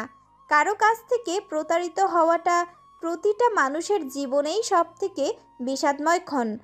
মন ভাঙার যন্ত্রণার মতো আর কোনো যন্ত্রণা পৃথিবীতে হয় না, যা মানুষের জীবনটাকেই বিষাক্ত করে তোলে। ছোঁয়া এবং তন্ময় দুজনকেই ফোন করতে হবে। ওদের দুজনের মিল হলেই সব সমস্যার সমাধান হয়ে যাবে। আর আমি দায়িত্ব নিয়েই সবটা করব। জীবনে অন্তত এই একটা ভালো কাজ করি। এর মাঝেই হঠাৎ তরির চিৎকার আমার কানে ভেসে এলো। খুব করুণ সে চিৎকার। শরীরে ভীষণ আঘাত না পেলে কেউ এভাবে ঘঙিয়ে ওঠে না। মনটা কেঁদে উঠল আমার। ব্যথাটা বোধ হয় আমার গায়েই লাগলো। আমার কানে স্পষ্ট ভেসে এলো, আমি টাকা চুরি করিনি, আমাকে আর মেরো না, আমি সহ্য করতে পারছি না এই যন্ত্রণা।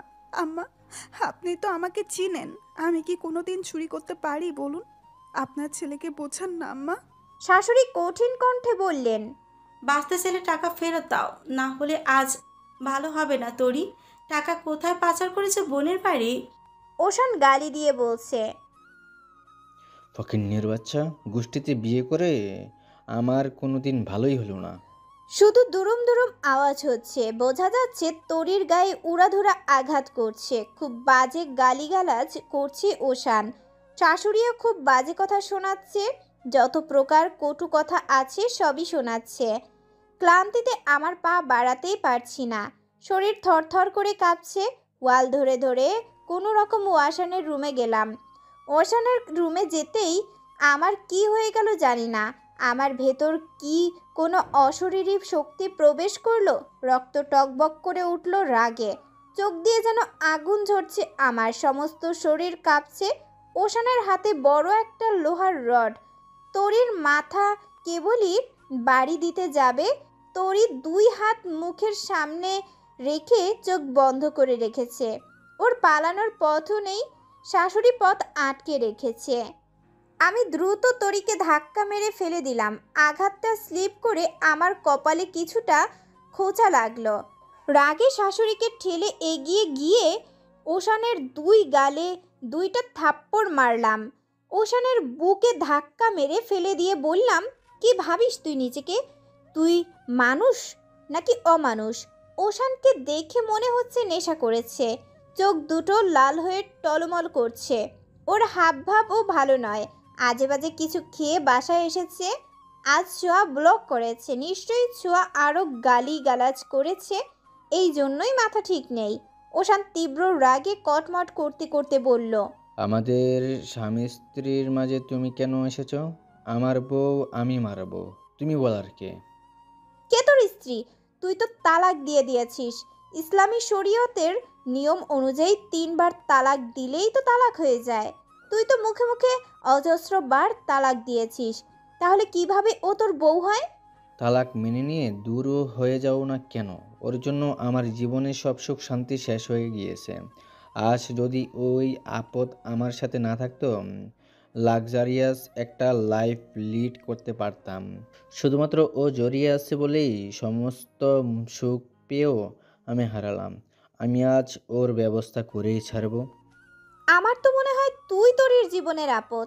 তোর মতো বেয়াদবের সাথে তরির বিয়ে না হলে ও একটা লাক্সারিয়াস জীবনযাপন নিজে করতে পারতো। ও রিয়েলি? আমি ওকে তালাক দিচ্ছি এখনই। 1 তালাক, 2 তালাক, 3 তালাক। কাবিনের সমস্ত টাকা এখনই পরিশোধ করে দিচ্ছি। এখনই যেন দূর হয়ে যায়। যেখানে গেলে লাক্সারিয়াস জীবন পাই সেখানে যাক, শুধু আমাকে মুক্তি দিক। 3 তালাক একটা মেয়ের জন্য যে কি তা শুধু একটা মেয়েই জানে। ডিভোর্সি মেয়েগুলোকে সমাজ অভিশপ্ত ভাবে। এক কথায় বলবে, ভালো হলে কি তালাক দিত? শ্বশুরবাড়ি একটু আধটু যন্ত্রণাকে না ভোগ করে। স্বামীর ঘর করা অত সহজ নয়। মানে সব দোষই একটা মেয়ের। তাকে যে কেন ডিভোর্স দেওয়া হলো তা কেউ জানতেও চাইবে না, পাশেও দাঁড়াবে না, শুধু দূর থেকে কটু কথাই শোনাবে। তরিও আজ বুঝে গিয়েছে এই সংসার থেকে সে ছুটি পেয়ে গিয়েছে। তরি ছলছল নেত্রে আমার দিকে তাকিয়ে বলল, ভাবি ছোঁয়ার নাম্বারে বারবার ফোন দিচ্ছে, কল যাচ্ছে না বলে আমার সাথে খারাপ ব্যবহার করছে। আমার কি দোষ বলুন? তুমি এখনো এই অমানুষটার সাথে থাকতে চাও তরি? এখনো জুতা খোলো, এরে পিটাও। কি হলো, চুপ হয়ে দাঁড়িয়ে আছো কেন? ভাবি, এ আর ছোঁয়া দুজনকেই যদি পিটাতে পারতাম। আসলে আমি দুর্বল বলেই পেয়ে বসেছে। ওশান তরির দিকে তেড়ে গিয়ে বলল, তুই আবার ছোঁয়ার নাম মুখে আনছিস? আজ তোকে মেরেই ফেলবো। তোর জন্য আজও এত অশান্তি। আমি রক্ত চক্ষু নিয়ে ওশানের দিকে তাকিয়ে বললাম, ওশান, আজ আমার হাতে তুই খুন হবি, কেউ আটকাতে পারবে না। আমি আজ তোকে মেরে জেলে যাব। আমার জীবনের সব থেকে প্রিয় মানুষটার জীবন তুই নষ্ট করেছিস। আমার শাশুড়ি আমার কাঁধে হাত রেখে বলল, বৌমা তুমি অসুস্থ মানুষ, ওদের ব্যাপারে ওদের বুঝতে দাও। তুমি যাও, তোমা রেস্ট নাও। ওই ফকিনীর বাচ্চাটা টাকা চুরি করেছে। আজ আপনি কোনো কথাই বলবেন না মা। আপনি তো মা হবার যোগ্যই নন। আপনার নিজের মেয়ে নেই, তাই এই জন্য অন্য কারো মেয়ের দরদ আপনি বুঝতে পারবেন না। আপনি যে আপনার ছেলেকে প্রশ্রয় দিলেন, এতে কি হতো? তরির মাথায় ওই আঘাতটা লাগলে তরি মারা যেত, আপনার ছেলে জেলে যেত, ওর ফাঁসি হতো। আপনি ছেলে হারাতেন, রোহান মা বাবা হারাতো। কি হতো এতে? ভালোর ভালো কি কিছু হতো বলুন? আপনি তো আপনার ফ্যামিলি ম্যানেজ করতে পারেন না। আপনার ছেলের সাথে নিকৃষ্ট কাজের ভাগিদার আপনি হচ্ছেন। আপনি বিবেকের কাছে কি উত্তর দিবেন বলুন? আজ যদি আপনি প্রশ্রয় না দিতেন, আপনার ছেলে এত বাড়তো না, বুঝেছেন? তুমি এসব বলছো সারা? আমি মেয়ের মর্ম বুঝি না? কখনো দেখেছো আমি তোমার সাথে খারাপ ব্যবহার করেছি? আর আমি কিভাবে থামাবো ওদের ঝামেলা? তোরই টাকা চুরি করতে না গেলে কি এত ঝামেলা হতো? কি করেছে টাকা দিয়ে? আপনি দেখেছেন চুরি করতে? ওশানের অনেক টাকা হারিয়ে গিয়েছে, তাছাড়া ও ফোন কিনেছে টাকা চুরি করে, বাকিটা ওর বোনদের কাছে পাচার করেছে। ফোন আমি তরিকে কিনে দিয়েছি, আপনাদের টাকা চুরি করে ও কেনেনি। অহেতুক অত্যাচার করা বন্ধ করুন। এত নিকৃষ্ট ফ্যামিলি আমি আগে দেখিনি। যেমন মা তেমন ছেলে। তুমি আমার সাথে এভাবে কথা বলছো কেন মা? আর তুমি এত দামি ফোন তরিকে কিনে দিয়েছো কেন? ওর হাতে ফোন মানায়? কেন মানায় না ফোন? আপনি ফোন ইউজ করতে পারলে তরি কেন পারবে না? আপনিও এ বাড়ির বউ, তরিও এ বাড়ির বউ। আপনি পারলে তরি কেন পারবে না? কি কম আছে তরির? ফোন তুমি কিনে দিয়েছো সেটা তো বললা না। সকালে রোশান বাইরে যাওয়ার আগেও ওর হাতে ফোন দেখে বলল সারা ফোন রেখে গিয়েছে। ও বলল কিন্তু ওশান আমাকে বলল আম্মা সারার ফোন ওই মডেল না, ও টাকা চুরি করে ফোন কিনেছে। বউকে ফোন কিনে না দিলে সে তো চুরি করবেই। ওশান রাগী চোখে বলল, আমি ওরে ফোন কিনে দেব। ও কি ফোন রিসিভ করতে পারে? আমার ঘর থেকে জিনিসপত্র নিয়ে বের হয়ে যা। ওশান তরির সমস্ত জিনিস ছুঁড়ে ফেলে দিল। আরও গালিগালাজ করে বলল, তোর জন্য ছোঁয়া আর আমার জীবনে আসতে চাইছে না। যদিও তুই থাকবি, ছোঁয়াকে পাবো না। ওশান তুই ছোঁয়ার আশেপাশে ঘেঁষার চেষ্টাও করিস না। সারা, বেশি বাড়াবাড়ি করো না। বাড়াবাড়ি তো শুরুই করিনি। ছোঁয়া তোর জীবনে আসবে না, আমি বেঁচে থাকতে তো না। আমি তোমাকেও ছাড়বো না সারহা, সব তোমার জন্য। ছোঁয়াকে না পেয়ে আমি তোমাকেও বাঁচতে দেব না। বলেই ওশান আমাকে ধাক্কা দিল। আমি পড়ে যেতেই কেউ আমাকে ধরে ফেলল। পেছনে তাকিয়ে দেখি রোশান স্যার দুই হাতে আমাকে আগলে ধরেছেন আর অগ্নি দৃষ্টি নিয়ে তাকিয়ে আছেন ওশানের দিকে। রোশান স্যার দুই হাতে আমাকে আগলে ধরলেন। হঠাৎ যেন দেহে প্রাণ ফিরে পেলাম। দুর্বল শরীরে ওশানের ধাক্কায় মনে হচ্ছিল আমি কোনো পাহাড়ের চূড়া থেকে পড়ে যাচ্ছি। হৃৎপিণ্ড কাঁপছে। কিছুক্ষণ আগেও আমি ছিলাম অগ্নিকন্যা, হঠাৎ আবার দুর্বল হয়ে পড়েছি। রোশান স্যার কঠিন মেজাজে তাকিয়ে আছেন ওশানের দিকে। এখনই হয়তো ওশানকে ভস্ম করে দিবেন চোখ দিয়েই। রাগে ওনার শরীর কাঁপছে। পাশেই একটা চেয়ার ছিল, পা দিয়ে চেয়ার টেনে আমাকে বসিয়ে দিলেন চেয়ারে। গেঞ্জিতে হাতা গোটাতে গোটাতে এগিয়ে গেলেন ওশানের দিকে। হাত মুষ্টিবদ্ধ করে গায়ের সমস্ত শক্তি প্রয়োগ করে ওশানের নাক বরাবর ঘুষি দিয়ে বললেন, How dare you to touch her, rascal? She is my wife. যদি ওর শরীরে একটা টোকা দেওয়ার চেষ্টা করিস, তাহলে তোর এই হাত আমি ভেঙে গুড়িয়ে দেব। ওশানের নাক দিয়ে সাথে সাথে রক্ত গড়িয়ে পড়ল। রোশান স্যার এটুকুতে ক্ষান্ত হলেন না। ওশানকে আবারও আঘাত করলেন নাক আর ঠোঁট বরাবর। ঠোঁট কেটে বেরিয়ে এলো রক্ত। ওশান জানে বল শক্তি কোনোটাতেই সে তার ভাইয়ের সাথে পারবে না। তাছাড়া যেভাবে রেগে আছে, ওশানের প্রাণ বাঁচানোটাই দায় এই মুহূর্তে। মনে হচ্ছে দীর্ঘদিনের রাগ মেটাচ্ছেন। ওশানের চোখে মুখে কম হলেও 10-12টা ঘুষি দিয়ে ওশানকে রক্তাক্ত করে ফেললেন। এতেও উনি শান্ত হলেন না। ওশানের গলা টিপে ধরে রাখলেন। জিহ্বা খানিকটা বের হয়ে গিয়েছে। শাশুড়ি তড়িৎ বেগে ছুটে গেলেন আর জোরে চিৎকার দিয়ে কেঁদে বলে উঠলেন, মরে যাবে বাবা, ছাড় এবার। আমি কিছুই বলছি না, চুপচাপ দেখছি, কারণ ওশানের শাস্তির প্রয়োজন। এরই মাঝে শ্বশুর বাজার থেকে ফিরেছেন। বাজারের ব্যাগ ফেলে ছুটে এলেন। শ্বশুর শাশুড়ি দুজনে মিলে ওনার হাত ছাড়ালেন। রোশন স্যার রাগে কাঁপতে কাঁপতে বললেন, বলেছিলাম না সেদিন, বলেছিলাম না যেদিন ধরবো সেদিন ছাড়বো না। এর আগে বহুবার ওয়ার্নিং দিয়েছি, কানে চাইনি। তোর সাথে যা করেছিস আমি বারবার ছাড় দিয়েছি। কি ভাবছিস আমি কিছুই জানি না? সব আমার আড়ালেই হয়। আমি সবই বুঝতাম, শুধুমাত্র চুপ থাকতাম এই ভেবে যে আস্তে আস্তে যদি সব ঠিক হয়ে যায়, সেপারেশন হয়ে গেলে রোহানের কষ্ট হবে, তুই নতুন বউ পাবি, তোরিকেও বিয়ে দেওয়া যাবে। ওই ছোট্ট বাচ্চাটার কি হবে? না পাবে মা, না পাবে বাবা। বাবা মার সেপারেশন একটা বাচ্চার মনের উপর কি ভয়ানক প্রেশার পড়ে জানিস? তোর মতো কুলাঙ্গার এটা কিভাবে বুঝবে? যার মা বাবার সেপারেশন হয় নাই, যার মা বাবার সেপারেশন হয়, সেই সন্তান জানে পৃথিবীটা কত বিষাক্ত। রোহান কোনোদিন স্বাভাবিক একটা জীবন পাবে না। শুধুমাত্র এই বাচ্চাটার জন্য আমি চুপ ছিলাম, কিন্তু আর না। তুই তরিকে রেখে সারার গায়ে হাত দিয়েছিস। সারার দিকে কেউ চোখ তুলে তাকালে আমি পৃথিবী দেখার জন্য তার চোখই রাখবো না। মাইন্ডেড। শ্বশুর মাথায় হাত দিয়ে বললেন। শাশুড়ি বললেন, গায়ে হাত দিয়েছে কোথায়? ঝামেলার মাঝে ধাক্কা লেগে গিয়েছে। উনি ওনার আম্মার দিকে দৃষ্টি নিক্ষেপ করে বললেন, তুমিও মিথ্যা বলতে জানো আম্মা? না বাবা, আমি তো বৌমাকে বলছিলাম তুমি অসুস্থ মানুষ, ওদের ঝামেলায় এসো না মা। আম্মা তুমি এসব জানতে না? তোমার ছেলে ঘরে বউ রেখে অন্য নারীতে আসক্ত, তুমি জানতে না? জানতাম। শাসন করেছো কখনো? আমার কি কথা শুনে? কখনো বলেছো আমাকে বা বাবাকে? বলনি, কারণ তুমি এর সম্পূর্ণ সাপোর্ট করে গেছো। ছি আম্মা, তুমি পরকীয়া সমর্থন করো। এসবের বিরুদ্ধে আমি নিয়ে থাকি। মানুষ তো আমার মুখে থুতু ফেলবে। যার আম্মা ছেলের পরকীয়া বিয়ে করাকে সমর্থন করে, তার ছেলে এ ধরনের সচেতনতামূলক বক্তব্য দেয়। শ্বশুর বললেন, বিয়ে তোমার আম্মাকে দেওয়া দরকার। আমার জীবনের সব থেকে বড় ভুল সিদ্ধান্ত ছিল এই মহিলাকে বিয়ে করা।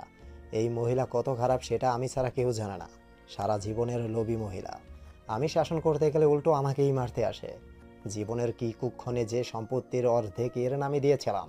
কানের কাছে ফুসফুস করেছে, তুমি যদি মরে যাও ছেলেরা আমাকে নাও দেখতে পারে, আমাকে লাথি মেরে বাড়ি থেকে বেরো করে দিতে পারে। আমার ভবিষ্যতের কথা ভেবে আমার নামে কিছু সম্পত্তি দাও। আর তখন থেকেই ওর পাওয়ার বেড়েছে। ও জীবনে আমার আত্মীয়ের পাতে ভাত দিতে চায়নি। তোমার দাদুকে তো এ বাড়ি রাখা নিয়ে কত জুলুম করে। আমার ভাই বোনদের থেকে আলাদা রেখেছে। এর বিরুদ্ধে স্টেপ নিতে গেলেও তো আমাকে আরও একটা বিয়ে করতে হতো। সংসারে আর এক অশান্তি শুরু হতো। তোমরা ভাবতে তোমাদের বাবার চরিত্রে সমস্যা ছিল, এই জন্য দ্বিতীয় বিবাহ করেছে। তোমাদের মাও তাই বুঝতো। তোমরা সারা জীবন তাই জেনে আসতে। আমার ভাই বোন মা বাবাকে কিছু দিলে চুরি করে দিতে হয়েছে আমার। বাবা আম্মার বিষয়ে আমি সবই জানি। আম্মা তো আম্মাই, সন্তান হয়ে তার বিচার কিভাবে করি? তার সাথে উচ্চস্বরে কথা বলাও তো পাপ। শাশুড়ি শ্বশুরের দিকে অগ্নি চোখে তাকিয়ে বললেন, এখন সব দোষ আমার। ঠিক আছে আমি খারাপ, এই বাড়ি ছেড়ে চলে যাচ্ছি আমি। বিয়ে করলে না কেন তখন? আমি কি ধরে রেখেছিলাম? এখন ছেলে বৌমাদের সামনে আমাকে খারাপ প্রমাণিত করছো। যাওয়ার সময় ওই কুলাঙ্গারকে নিয়ে যাও। আর আমি সব পুরুষকে পরামর্শ দিব, বইয়ের নামে যেন কেউ সম্পত্তি না দেয়। ওশান এবার আহত শরীরে গুঙিয়ে বলে উঠল, আজ এর ফয়সালা হয়ে যাক। আমি তরিকে 3 তালাক দিয়েছি। আমি আর 1 সেকেন্ডও রাখবো না তরিকে। তাতে যা হয়ে যাক হোক। তোমরা অকারণে আমাকে দোষারোপ করছো। আম্মা কোনো দোষ নেই। তোমার আম্মা যে 2টা ভাত খাচ্ছিল তা ভালো লাগছে না, দাঁতে রস হয়ে গিয়েছে। এমন কষ্ট আসবে জীবনে ভাতও পাবে না। কথায় আছে না, সুখে থাকলে ভূতে গিলায়। এই মহিলার খুব খারাপ দিন আসবে। তরির মতো মেয়েকে পেয়ে গাধার খাটুনি খাটিয়ে নিল, তবুও বেচারি তরি ওর মন পেল না। এমন একদিন আসবে ও তরির মর্ম বুঝবে। ওশান বলল, আমি বেঁচে থাকতে আম্মার কোনোদিনই কষ্ট হবে না। আমি এমন মেয়ে এনে দেব আম্মাকে মাথায় তুলে রাখবে। আম্মা তুমি কোথাও যাবে না। ওই ফকিন্নির বাচ্চারে আমার মন থেকে তালাক দেওয়া হয়ে গিয়েছে। আমি আবারও তেড়ে গিয়ে বললাম, মুখ দিয়ে 3 তালাক উচ্চারণ করলেই কি অত সহজে তুমি রেহাই পেয়ে যাবে? মুখে না হলে আমি কাগজে কলমে তরিকে ডিভোর্স দেব। আমার জীবন একটা, আমি কি করব না সেটা আমার ব্যাপার। কেউ জোর করে আমার ওপর কিছু চাপাতে পারবে না। আমিও তরিকে বলবো আইনের সাহায্য নিতে। দেখি তুই কত দৌড়াতে পারিস, আমি দৌড় করাবো তোকে। আর একটা কথা, আমি তোরই নই, আমি সারা। একটু ভেবেচিন্তে লাগতে আসিস, ফলাফল খুব একটা ভালো হবে না ওশান। আমাকে দুর্বল মেয়ে ভাবলে তুই খুব ভুল হবে। এমন শিক্ষা দিয়ে ছাড়বো, ইতিহাসের রেকর্ড হয়ে থাকবে। তোরিও আর থাকবে না তোর সাথে। তোরির দিকে তাকিয়ে বললাম, তুমি থাকবে ওর সাথে?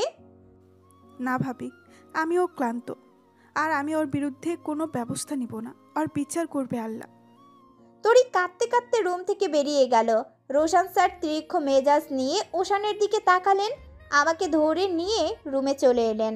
আমি মন খারাপ করে বিছানায় বসে রইলাম। উনি আমার পাশে বসে কপালের দিকে তাকিয়ে বললেন, কপাল ফুলে উঠেছে কিভাবে? ও কিছু না। বুঝতে পেরেছি, ওশানকে মারটা কম দেওয়া হয়ে গেছে। আমি চুপ হয়ে রইলাম। মনের মাঝে অশান্তি লাগছে, কিছুই ভালো লাগছে না। কি করব এখন? আমি যদি এই মুহূর্তে কিছু মানুষের সমস্ত যন্ত্রণা মুছে দিতে পারতাম, তরির সব যন্ত্রণা মুছে দিয়ে একটা সুন্দর জীবন দিতে পারতাম, ছোঁয়াকে সব অশান্তি থেকে মুক্তি দিতে পারতাম, তবেই বোধহয় শান্তি পেতাম। উনি কখন উঠে গিয়েছিলেন জানি না। এক টুকরো বরফ এনে কপালে ডলে দিতে দিতে বললেন, বাঘিনীর মন খারাপ কেন? আমি বাঘিনী? তবে সন্দেহ আছে কোনো? এই অসুস্থ শরীরে যদি এত তেজ থাকে, তাহলে সুস্থ থাকলে কি করতে আজ? আমার মাথা ঠিক ছিল না। রাগলে আমার মাথা কাজ করে না। বুঝতে পেরেছি বিষয়টা। কি? আমার ফিউচার দেখতে পাচ্ছি। কি দেখলেন? রাগী চোখের সর্বনাশ। আমার চোখের সর্বনাশ? ভয়ঙ্কর সুন্দর তোমার চোখ। আমি কখনো কারো প্রশংসা করিনি, এই প্রথমবার, তাও কোনো মেয়ের। কেন প্রশংসা করলেন? সর্বনাশা চাহনি দিলে প্রশংসা তো করতেই হয়। কি সব বলছেন উনি? আর আজ এত রেগে গেলেন কেন? আমি যেন স্পষ্ট দেখলাম আমাকে ধাক্কা দেওয়াতে উনি রাগ কন্ট্রোল করতে পারলেন না। এসবের মানে কি? কেন করলেন এমন? আমি যা ভাবছি সেটাও কি সম্ভব? ইস, কি লজ্জা! আমি ওনার দিকে তাকিয়ে বললাম, আমি তরিকে একটা ফোন কিনে দিয়েছিলাম চুরি করে। কেউ জানে না। আপনি যে বললেন বাড়িতে ফোন রেখে এসেছো, ওটা তরির ছিল, বাট তরি আমাকে ভয়ে বলেনি। টাকা কোথায় পেলে তুমি? আমার কিছু জমানোর টাকা ছিল, আর আমার এক ফ্রেন্ডের দোকান থেকে কিস্তিতে নিয়েছি। প্রতি মাসে 2000 করে দিতে হবে। আর কত কি বাকি আছে? 8000। দোকানের নাম্বার আছে? কি করবেন? পেমেন্ট করে দিচ্ছি আমি। আপনি দিবেন কেন? আমি গিফট করেছি, আমি টাকা পরিশোধ করব। ওনার মোবাইল ব্যাংকিংটা জেনে নাও। এই মুহূর্তে তো তোমার টাকা নেই, কিভাবে দিবে? কিস্তিতে নিয়েছি না, আস্তে আস্তে দিয়ে দেব। আপনার টাকা নিয়ে ঋণী হতে চাইছি না। পরে পরিশোধ করে দিও। আচ্ছা, ফর্ম ফিল আপে 5000, ফোনের 8000, এই 13000। আর বাকি টাকা? কিসের বাকি টাকা? তোমাকে বিয়ে করতে আমার যে খরচ হয়েছে সেটা কে দিবে? তোমাকে 3.5 লাখ টাকার গহনা প্লাস তোমার শাড়ি, চুড়ি, কসমেটিক্স, অন্যান্য খরচ দিয়ে আরও 1.5 লাখ পড়েছে। আমার শেরওয়ানি বিয়ে উপলক্ষে শাড়ি, আমার শেরওয়ানি বিয়ে উপলক্ষে আরও কত কিছু, এসবের খরচও লিখে রাখো। মানে কি? বিয়ে করেছেন নাকি ব্যবসা করেছেন? আমি এত টাকা কই পাবো? আমি কিভাবে জানবো সেটা? আপনাকে কি বলেছিলাম আমাকে বিয়ে করুন? আমাকে দেখে ক্রাশ খাবা আবার বিয়ে করবা না, তা তো হতে পারে না। আপনাকে দেখে আমি কবে ক্রাশ খেয়েছি? ড্যাব ড্যাব করে তাকিয়ে থাকতে কেন? মেয়েদের অত্যাচারে কালো হয়েও শান্তি নেই। স্যারের দিকে তাকালেও দোষ, আর আপনি মোটেও কালো নন। তাহলে? শ্যাম সুন্দর।